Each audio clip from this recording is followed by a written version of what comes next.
Les religions n'ont jamais été autant menacées. 5,2 milliards, c'est le nombre de personnes qui ne sont pas libres de croire ou de ne pas croire aujourd'hui.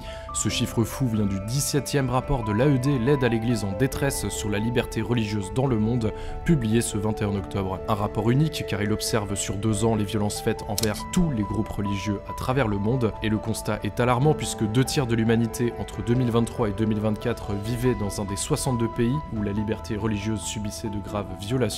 Un chiffre qui pourrait encore empirer alors que le contexte mondial évolue à toute vitesse. Explication.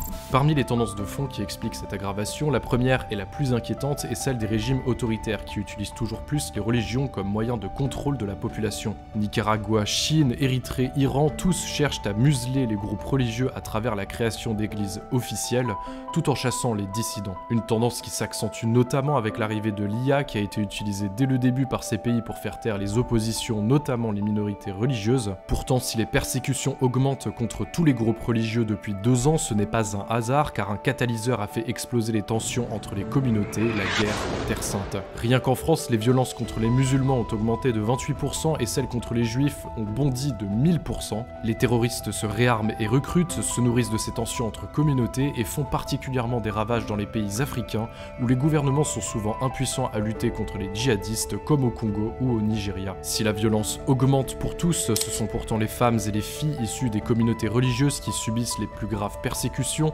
enlèvements, viols, conversions et mariages forcés. Elles sont systématiquement les premières victimes des violences entre communautés. Face à cela, le rapport confirme que plusieurs mesures sont nécessaires pour inverser la tendance. Collaboration entre les États pour lutter contre tous les mouvements terroristes, contre les conflits militaires qui bafouent les droits des minorités religieuses, garantir l'indépendance des responsables de communautés face au régime autoritaire, et enfin encadrer l'IA qui fait peser de graves menaces sur la liberté d'opinion et qui pourrait pervertir les textes religieux. C'est le sort de ces combats à mener dès aujourd'hui qui détermineront quel visage aura la liberté religieuse ces prochaines années.